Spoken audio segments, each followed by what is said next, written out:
Welcome to another in the series of continuing legal education programs by New York, offered by New York Law School, Alternative Dispute Resolution Skills Program. We're very fortunate tonight to have two representatives of one of the foremost ADR organizations in the world, the CPR Institute, now known as the International Institute for Conflict Prevention and Management. Before we do, I do want to remind everyone that we have two more programs this season. In March, we're going to have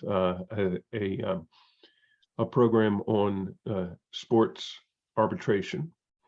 And in April, we will have, again, a return of the ever popular cutting-edge issues in commercial arbitration that is manned by Jeff Zano of the American Arbitration Association. You will all be getting information on both of those programs, but I do hope that you will plan on attending. The CPR Institute has been around for about 40 years and is unique, at least in my own estimation, among the not-for-profit ADR organizations. It was founded by the late Jim Henry with a mission that was unique, and it has maintained that mission ever since. Two of the attributes of the CPR Institute that have always intrigued me have been, first, that it was a coalition of users of ADR. It was not there in order to convince people that mediation and arbitration is better. It was there as a group of general counsel of Fortune 100 organizations that spoke on behalf of the users. And that authenticity has remained with CPR. When CPR speaks, they speak on behalf of the demand side rather than the supply side of mediation and arbitration in business. And I have always found that to be quite remarkable, and I pay special attention to it. Another early mission of the CPR Institute was to build a bridge between the academics, who at that time were Carrie Menkel-Meadow and Roger Fisher, Dwight Golan, people of that generation, to build a bridge between the way they were thinking and the way practitioners actually practiced law, especially in the corporate legal department. There too, CPR was at the time, and I think to some degree remains, entirely unique in serving the furtherance and development of our field in a way that is intellectually vibrant and ensures that the thinkers and the doers are already talking to each other. In keeping with that, I'm absolutely delighted to be able to say that the president of CPR, Alan Waxman, will be joining us, and he is the former general counsel of Pfizer and of several other important and influential corporations. And that joining him will be Vice President Ellen Waldman, who has a substantial previous career as a professor at Thomas Jefferson School of Law in San Diego. So between the two of them, I believe we're getting CPR at its very, very best. And with that, Alan and Ellen, welcome. Well, thank you, Peter, for that really lovely and generous introduction. And I know I speak for Alan and myself to say we're just delighted to have the opportunity to collaborate with you and talk tonight about the concept of dispute prevention and its use in business relationships. So let me bring up my PowerPoint. And can everybody see the slide? All right. Technology cooperating. Looks good. I will take that as a yes. So we want to make the case that it is past time for companies to move attention to conflict in their business relationships upstream. That such a deliberate and intentional refocusing of attention really requires a culture change, and that accompanying that change in culture and mindset are a series of mechanisms that can help reduce the likelihood that conflict will escalate into dispute. So, as Peter mentioned, CPR was founded in 1977, many decades ago, and it was a different era. Jimmy Carter was president, Nelson Mandela was still imprisoned on Robben's Island. The first Star Wars movie had just come out. And at that time, building on the recognition that clogged courts and punishingly expensive litigation was exacting a huge cost on businesses, CPR's founders came to focus on the importance of building out alternatives to the courts, of promoting faster, cheaper, better ways of preventing and resolving conflict. So fast forward 45 years and the world looks a bit different.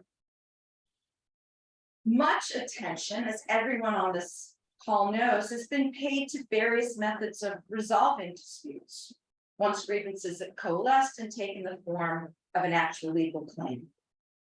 Arbitration and mediation procedures have been thoroughly institutionalized and play a significant role in the resolution of domestic and international disputes. But dispute prevention has not caught on in the same way. Despite its obvious benefits, which have been demonstrated most notably in the construction sector, this method of managing conflict remains a neglected stepchild of sorts. And this is unfortunate because turning attention upstream to catch conflict before it hardens into dispute promises to yield great results if businesses were inclined to shift their gaze in that direction. So in the next 30 to 40 minutes or so, we will discuss the why of dispute prevention, the what of dispute prevention, and the how of dispute prevention. Alan and I both hope at the end you'll come away with a greater interest in the topic and a desire to learn more. So the why of dispute prevention. Why should corporations adopt dispute prevention techniques? Well, the argument here is that doing so really acknowledges our makeup as humans. It acknowledges the dynamics that zealous counsel sometimes introduce into business relationships and the serious direct and indirect costs that ensue when conflict hardens into dispute. As psychologists since the early 1970s have been educating us, we as a species are prone to predictable errors in thinking that flow from our limited ability to process the deluge of data that bombards us really all the time, right? Every minute of every day. Over time, we evolved a set of cognitive shortcuts, biases, if you will, to help us manage all that incoming stimuli. These brain hacks, these shortcuts are by and large immensely helpful, but sometimes they lead us into error. There are many biases that influence our assessment of risk and decision making, but I want to limit our consideration to just two here because they're the two that are most likely to ramp up our sense of threat and get our conflict generating juices going. And they are the confirmation bias and the fundamental attribution error. So what is the confirmation bias? Simply put, it's the tendency for us to interpret data, literally what we see in the outside world, in ways that align with our pre-existing suppositions. So if we begin with a hypothesis that the other side is out to get us, their interests are at odds with our interests, a win for them is a loss for us, then we will interpret everything that happens in our relationship in ways that support and confirm that view. And the most vivid example of how this bias works was set out in a pretty famous psychological case study from the 1950s, based on a notoriously rough college football game between Princeton and Dartmouth. And I like to start with this profile because Alan went to Dartmouth.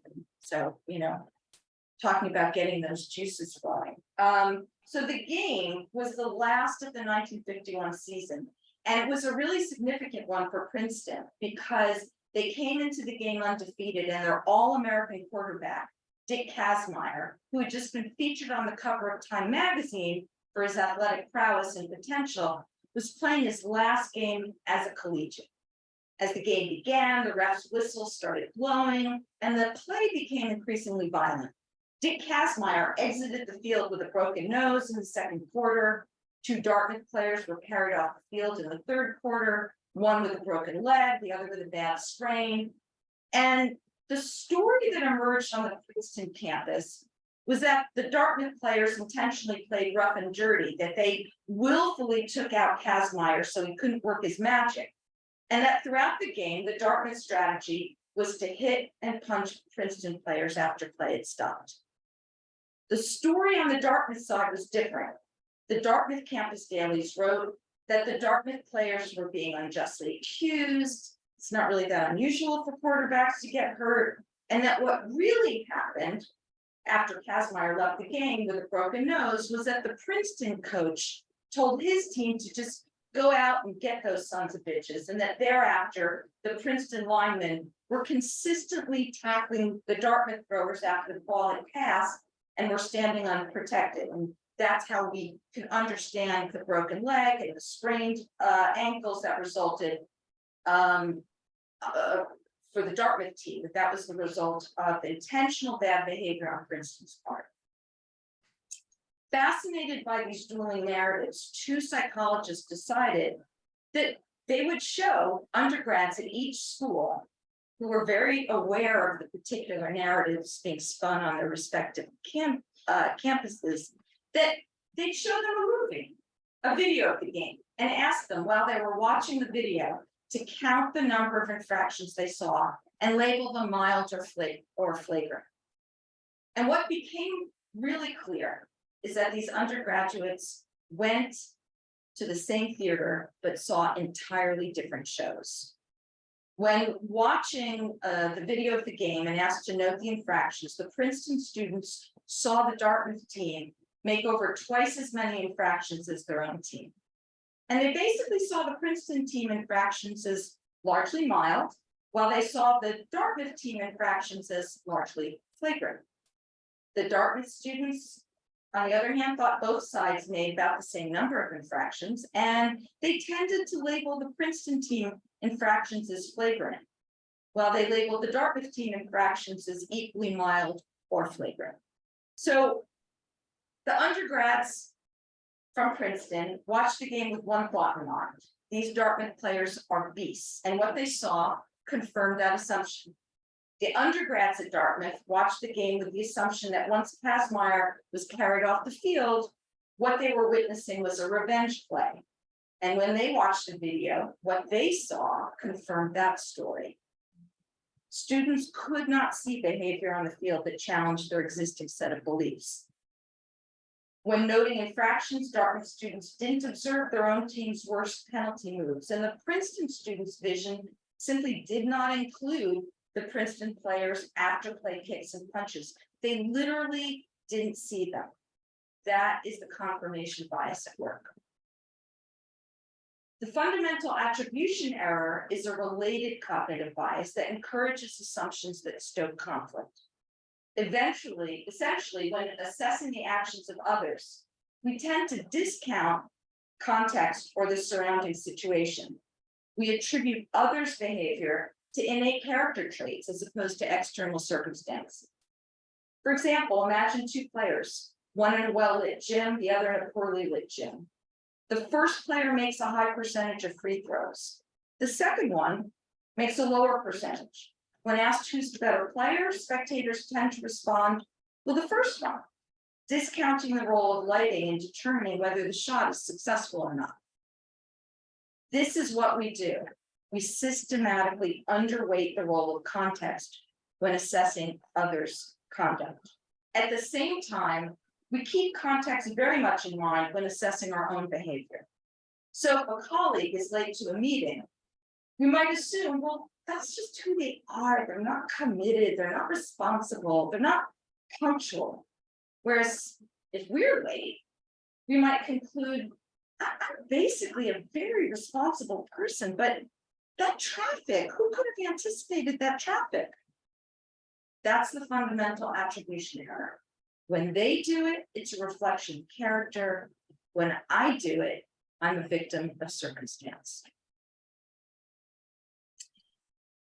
So layer onto these cognitive biases, our training as attorneys, right? The involvement of attorneys both in deal negotiations and when misalignments begin to emerge only exacerbate these tendencies.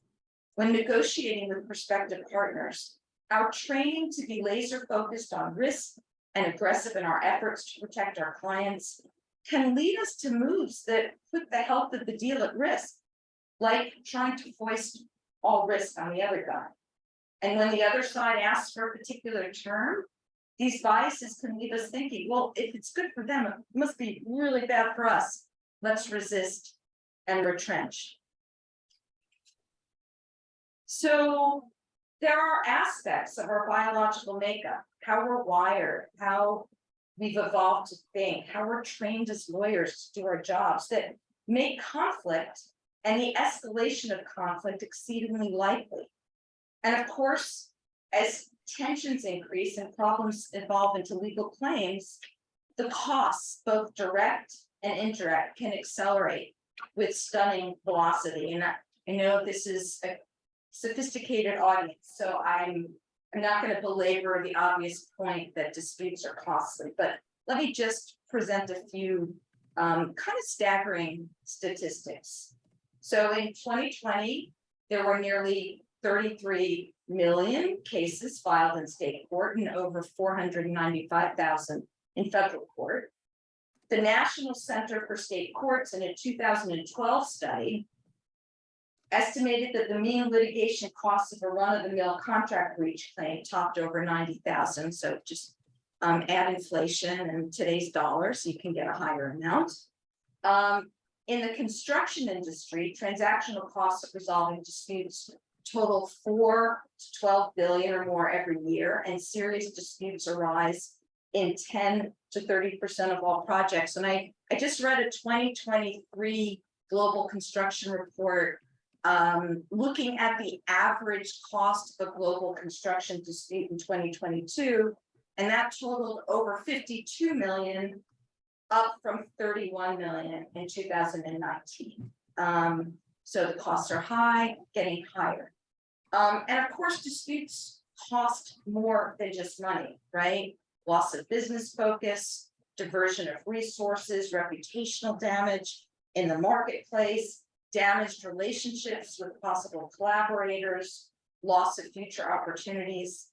So if we care about costs, if we care about retaining business focus, if we care about preserving relationships with possible future collaborators, we need to be focusing attention and investing in conflict prevention early on. Because of course, the best form of dispute resolution is action that helps prevent a dispute from happening in the first place. So our argument tonight is really dispute prevention involves a change in culture, a change in mindset. Think of a conflict prevention mindset as a conflict retardant, right? If our cognitive biases and our default lawyer mindsets are a conflict accelerant, dispute prevention mechanisms are a conflict retardant, right? They create conditions that lessen the power of these cognitive biases and render conflict less likely to emerge. And when despite our proactive measures, conflict does break out, which is really sort of inevitable with us humans. It enables us to catch it early before it spirals out of control. We urge a proactive approach that begins at the beginning during the negotiation and contracting stage. As one legal scholar advised, contracts are instruments for social cooperation, but their static and rigid quality makes them a somewhat inadequate tool for capturing the dynamism and unpredictability of the world in which business interactions take place. So we have to build in mechanisms that both establish a climate of cooperation and a mechanism to deal with emerging problems in real time.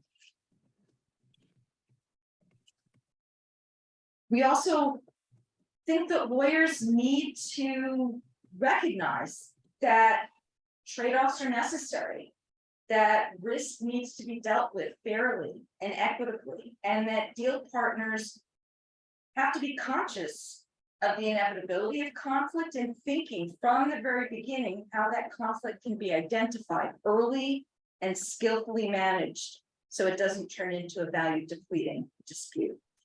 Forward-looking companies know this and have incorporated dispute prevention devices into their contracts.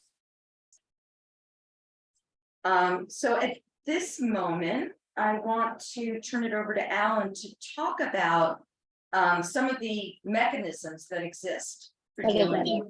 Oh, all right, let me see it. I think somebody may want to mute their line. Greetings to everybody. My name is Alan Waxman. It's a delight to be with you here this evening and with Ellen and discussing really one of our favorite subjects. I saw in the chat, first of all, I just want to check in on sound. Has that been cleared up, or maybe pull down the slides just for a second? I just want to see, are people able to hear us okay? Yes. Okay. You're unclear, you're fuzzy, which tells me you're not getting good microphone. Okay. I want to make sure that's the microphone and not me. Sometimes I'm accused of being fuzzy, but in any event, it sounds like we have some folks who can hear us and others not so well. So I will try to project here. We'll see if we can address any of this. I did also see some comments about the distinction between conflict and disputes, and we are aligned with that distinction, which I think, as Ellen mentioned before, conflict is inevitable. In fact, sometimes it can even be productive, and we ought to be embracing of conflict. It can often lead to change and innovation, different thinking. And so we are not here saying we should avoid conflict. What we are here saying is, what can we do to be more deliberate about identifying conflict as it arises and prevent it from becoming a more toxic, cost-intensive dispute. And we don't think this turns on a magic elixir of sorts. It will turn on the change in mindset that Ellen is referring to, and also on the deployment of various mechanisms that are available to all of us. And we thought we would briefly discuss this evening, but these are by no means an exclusive list of mechanisms, nor are they necessarily groundbreaking. Some of them you've probably been referring to and utilizing in different forms throughout. So if we can go to the next slide there. We look at these mechanisms across various dimensions. There are contractual mechanisms, things that can be done and embedded right into your contracts, or the nature of the contract itself that you use. We'll talk about that briefly. Secondly, what kind of governance are you putting in place for the relationship? What kind of alliance measurements and mechanisms are you putting in place to ensure the relationship remains constructive and productive? How are we measuring whether it's being productive and constructive? And what incentives are we putting in place to do that? And then finally, what about deploying neutrals? We're most familiar with the use of neutrals after the dispute arises. We bring in a mediator to help facilitate resolution, or arbitrators to adjudicate, or indeed judges. But what about the use of a neutral upstream, as Ellen referred to it, and utilizing the neutral in that capacity to help bridge conflict and ensure it doesn't in turn into that more toxic dispute? So let's talk about some of these along the ways, and then we'll have a chance at the end to take questions. If there's time, we may even go into some breakout rooms to further dig into these, and we'd love to get your perspective on these mechanisms or others. So there's a wonderful article in the Harvard Business Review by Danny Ertel. And the theme of his article is, we've all heard about getting to yes, and the importance we're trained on informing the contract, that is the offer, the acceptance, the consideration, the terms, and so forth. But what about ensuring that we enter into a relationship that is going to work? So Ertel counsels that we really ought to change the way we think about some of these things. Let's start on aligning together on what value are we trying to create through our relationship, and how are we going to measure them? What might be early warning signs? I used to work for a CEO who would always ask the question when we were entering into a relationship, if this doesn't work, it doesn't get us to the value creation that we're seeking, why won't it have worked? Let's already start thinking at the very outset, what might be the impediments to value creation, so we can identify those things early on and plan for them better. What kind of capabilities will we need? This will require, first of all, internal alignment on our side. You know, most companies are not monochromatic. There's various people, there are the negotiators, there are the implementers. Is everybody internally aligned around what we're trying to achieve? We'll come back to incentives. I always thought in the business world, you get what you measure. And so how do we measure that in a way that we're incentivizing the behaviors that we want? Then there's external alignment. What about us and the other side? What are we doing to ensure that alignment occurs?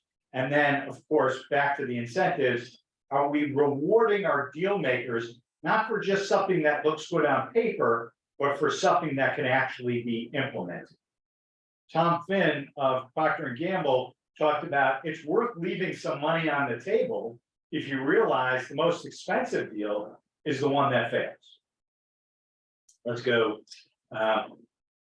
And since Alan is talking about planning for conflict, planning ahead, our first CLE code is plan, PLAN, plan.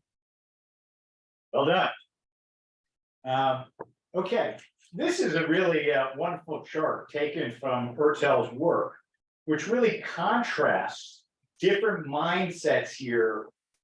You know, the deal-minded negotiator who's just being paid for getting the deal done may look at things like surprise or pressure or limited information sharing in a different way than somebody who's being paid for actually implementing the deal, which may look at things like surprise as not very helpful, or how decision-making, really we need to bring the implementers to the table to help us ensure that whatever is contracted for can actually be done. How do we build trust and maintain goodwill? How should we structure the deal in a way that's going to be practical? So these are all things that someone who's getting beyond yes wants to focus on. Okay. So one of our contractual mechanisms we refer to as realistic risk allocation. This isn't just in the deal terms. How can I impose all of the significant risks on you, my counterparty? This is really stepping back and asking ourselves, who's in the best position to actually execute to minimize risk? That's where the risk belongs. And then we can work on pricing and other terms to shift how that risk is going to be mitigated, executed on, and so forth. So this is really thinking about risk differently, not in I win, you lose. How can we win together? The ye old covenants of good faith and fair dealing. I remember in my earliest days of practicing, thinking these weren't really worth the paper they're written on. And yet I've come back to, in the course of a business career, in the course of our work here on dispute prevention, thinking that it's actually useful to anchor ourselves in some concepts around what is good faith, what is fair dealing, what is it we're trying, what are the principles that we're really trying to achieve together. And that can be built into the contract. And we'll talk in a moment about relational contracting, or being something we just partner on together. So in a relational contract, we think about all the terms that we would have in traditional contracts, but we also believe we want to work into the contract things like our mutual statement of intent, things like a jointly shared vision, or the model behaviors that we're seeking, or guiding principles. Again, I know there's going to be cynics thinking, what good does this do if it's put in a contract and not followed through on? But that's the point. It can't just be left in the contract, going back to Ertel's work. It actually has to be executed on, but some believe that should be anchored in the contract itself. Another one of the contracting mechanisms that I'm sure you're all familiar with, let's go to the next slide, is the notion of escalation clauses. So there it is. Where we start off, if a conflict arises, bringing representatives together, continuing to escalate up the chain. Sometimes the greater the decision maker, the more distance and investment they have in the actual conflict, the more they're able to bring some sort of resolution. Either way, let's go to the next slide. It really comes down to building a partnership. We did some work here at CPR where we convened some in-house counsel, some outside counsel, and really talked about what are the kind of best practices that might be put in place by parties as they're entering into their relationship. There were varying views on this, but one thing that was uniformly agreed upon is that we ought to get together at the very outset and develop a framework document that we can continue to rely upon through the course of the relationship that would set forth those principles, those things, whether you include it in the contract itself or just in the framework document, that we can continue referring back to and reminding ourselves of as conflict will inevitably arise. And so there was a lot of agreement, at least in this group, on making sure we workshop together what we're hoping to achieve in this relationship. We define our objectives in a mutual way. What are the expectations, how we might measure those, and so forth. And we'll come back to this, maybe even consider engaging a neutral at that stage in the process. So again, this kind of the changes in mindset, the changes in thinking. There's this sort of standard approach of, I got my goals, I got my ways of I want to save money. I've got my ways of, blaming and seeing who's at fault, to the partnering approach, which relies on a more mutuality of definition, more focusing on cost-effective resolutions and reasonable solutions. We talked about incentives before. What about in creating a bonus pool for the team that they'll only share in if everybody finds there was success in meeting those metrics and that were defined as a team? So everybody can pull together for what the group as a whole is trying to achieve. Bringing a more collective, and again, we talked about it, incentives really drive behaviors and are determined by what it is we're trying to measure. So we want to measure things through the collective rather than through the individual. The final one of these mechanisms is about engaging a neutral earlier on in the process. So how might we think about, either at the time we're actually trying to build a deal arrangement, there's actually what we refer to as deal architects who can be brought in and bridge between the parties. What is it we're trying to achieve? Or after a deal has been put in place, bringing a neutral in early on the process. And the key thing here is that they're mutually identified by the parties. So both parties together identify who should be the neutral we're going to bring in, who's going to be a facilitator for our relationship, help us identify conflict in ways we may be blind to, help us facilitate through that conflict as it arises, and may even help us resolve it if that becomes necessary. But the key thing here is this mutuality of identification, which requires us at the very outset to, again, going back to what I said before, what are the kinds of conflicts we anticipate might occur here? So just that planning process of anticipating the kinds of conflict, therefore helping us identify who's the neutral that we want, may already help us avoid that conflict from turning into a dispute.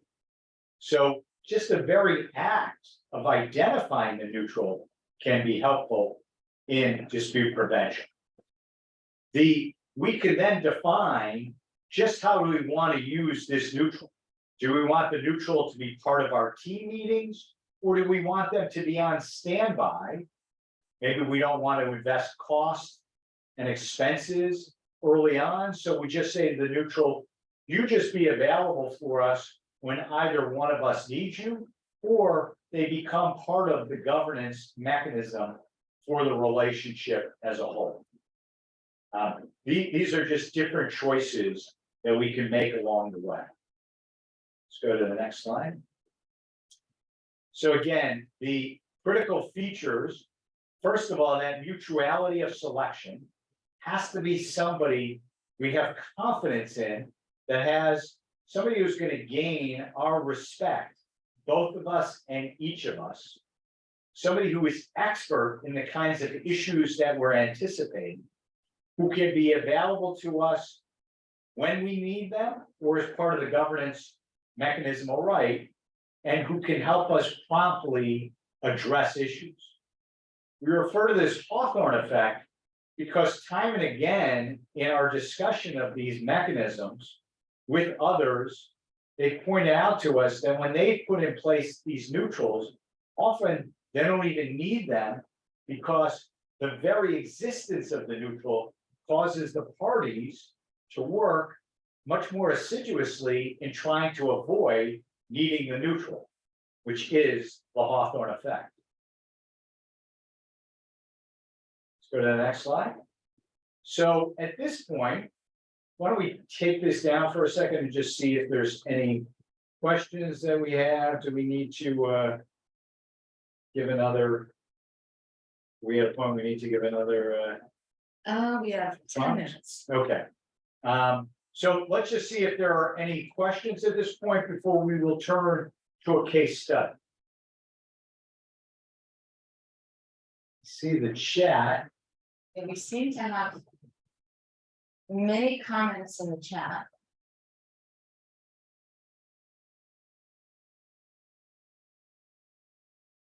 So it looks like Jerome Landau has shared some experiences of his own. Well, if I may, Yeah, please. Please, I've seen this work a number of times, and two, I just quickly typed into the chat. One was, and this is in Arizona Public Service statewide electric company that brought together people from every level, executive down literally to ditch diggers, spent 5 days. We all ate together. I was one of the facilitators. Everyone ate together, lived in the resort together, and went through fun processes together. Each of those went out to their various work communities with a message that was not just a smile on their face and a feeling or a sense that their company wanted to assist them. They learned meditation, they learned all kinds of processes, but they shared it with their colleagues and were also encouraged to share it with their families. And all the feedback I've gotten over the years after that were excellent.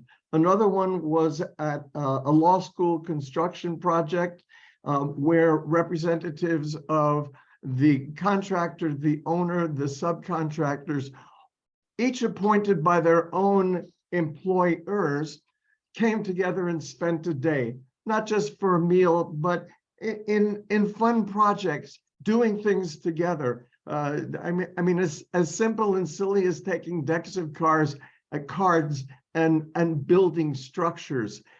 They all got to know each other. So when the construction started, if one person began to feel a problem, he was alerted to the fact that if the problem was in another trade, he knew, because he had spent the day with that appointed person, he knew who to go to immediately. So it avoids the breaking down of, I got a problem, I got to find my boss, he's got to go find someone else in another trade and talk it out. It's already established, the representatives were appointed, and they had spent a day together. And so in both instances, I've seen it work, and I've seen it in other situations where I've facilitated. Once was a group of 80 medical doctors that came from around the country.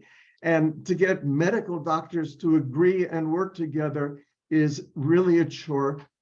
But the process of them spending a weekend together doing things and discussing resulted in, I expect, and as I hear, most of them returning to their practices, to their hospitals, making it happen. The interesting part was the second year, we added another track for nurse practitioners.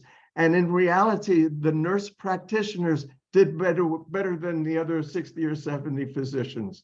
They were focused, they got through their projects, they came out with results, whereas the doctors were often, arguing and disputing throughout the weekend. This works, it definitely works, what you're discussing and all parameters and permutations of it. Well, Jerome, thank you. That's a great endorsement, and we'll refer back to you as well, if you don't mind, because Don't mind at all. I think the more we can develop case studies of how this works, it will help get to that point that Ellen referred to at the outset, of really trying to promote more familiarity with these mechanisms, more utilization of these mechanisms, and that changing of mindset. Okay, so other do you, questions or? So, let me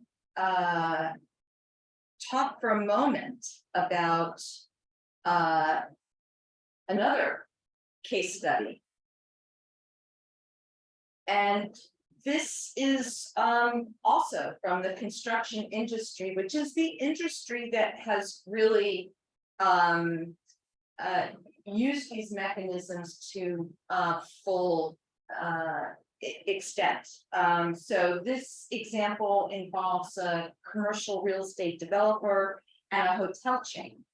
The River City Starlight Hotel project, and the project specified that the developer would design and build a complex of structures involving a luxury hotel and condominiums, and the hotel chain would own and operate the hotel once the project was complete. And the tricky part of this particular project was the time constraint. As part of the financing requirements for the project, the developer had to specify a firm date of completion of the hotel and the condominiums as well, and had to ensure that no unresolved detail of design or construction would delay the project. So at the time that financing was secured, the buildings that would house the retail and residential portions of the complex had been designed, but the luxury hotel and associated condominiums were not yet designed, let alone built. So much to do under a very tight timeline. The developer and hotel chain used a creative approach for deploying not one, but two standing neutrals to enforce compliance with what was essentially an agreement to agree, and to make sure that no disputes would delay the delivery date or disrupt the project. So the first standing neutral was designated as the condominium arbitrator, and the second was designated as the development arbitrator. So these standing neutrals would serve similar but different functions.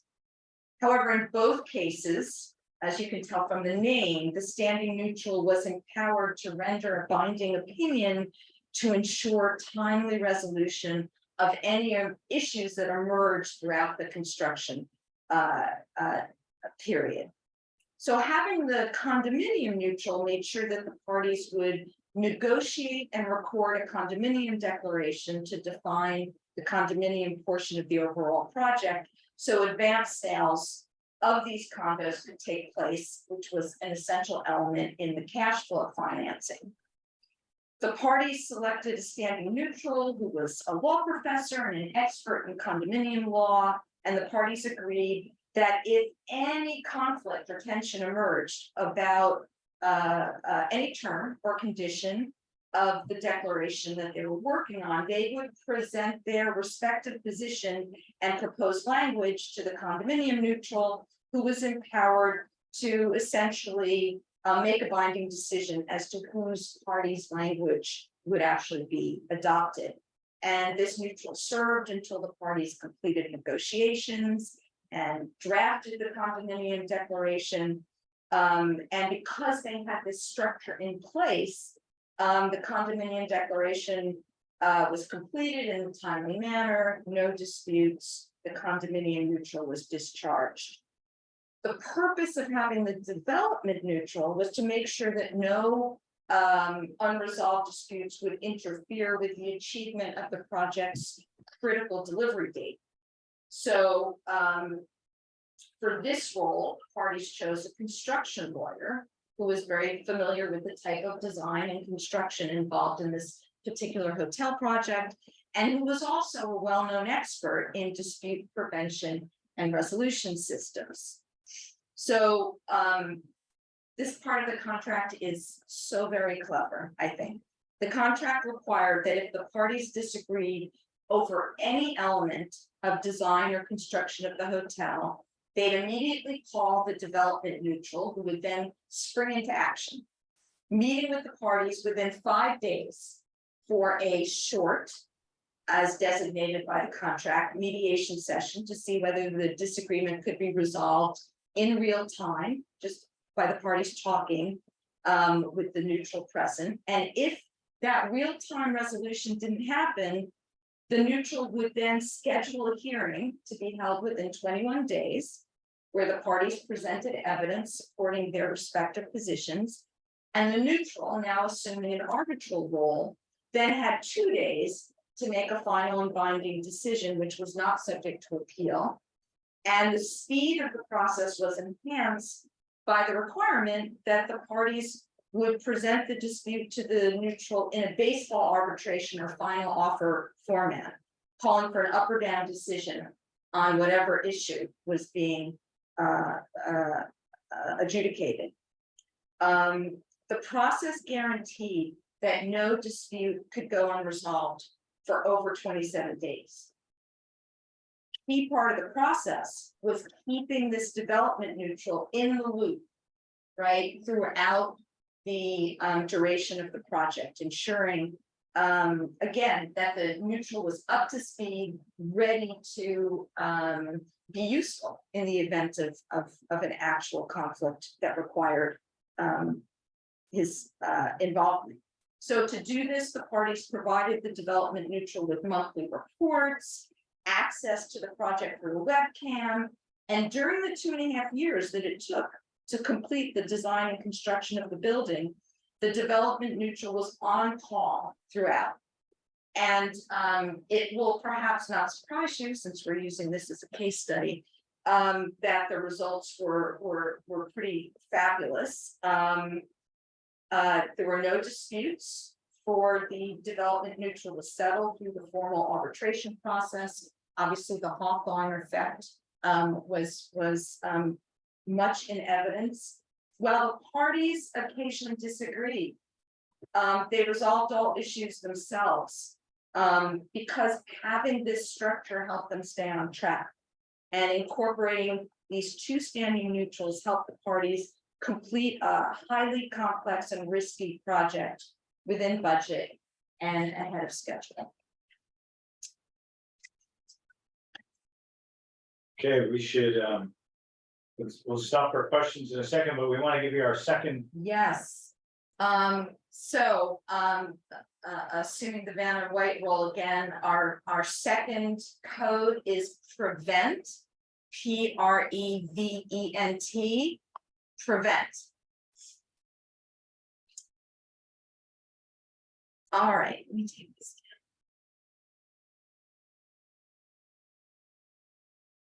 So one of the enduring mysteries as we think about these mechanisms is why they have not been more thoroughly penetrated various industries, why they're not more widely utilized. And we have a lot of brain power on this call, and we thought that we'd like to break you into groups and have you choose. I'm going to go back to this slide. Have you choose one bucket to focus on, and go into a room with your fellows and talk a little bit about why, in your view, these mechanisms have not permeated more industries outside of the construction industry, but specifically sort of commercial business relationships. So we're going to break you up into 3 different breakout rooms. Room 1,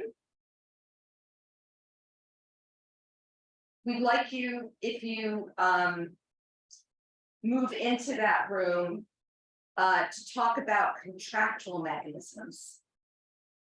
Room 2, we'd like you to talk about governance mechanisms and sort of other types of relationships that business entities could set up in advance. So, for example, peer-to-peer mapping across companies, using an alliance manager as part of governance procedures, incentives and metrics, also in room 2, and then room 3 to talk about the use of third-party neutrals, not once a dispute has already been identified. We're not talking about using third-party neutrals as arbitrators or mediators, but rather as standing neutrals who are put into place, called in to prevent conflict from actually escalating into dispute. So, and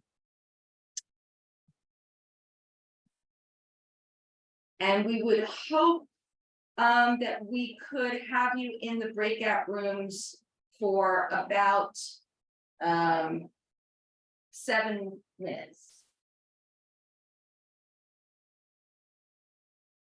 Okay, so we're gonna do the 3, and which one are you gonna?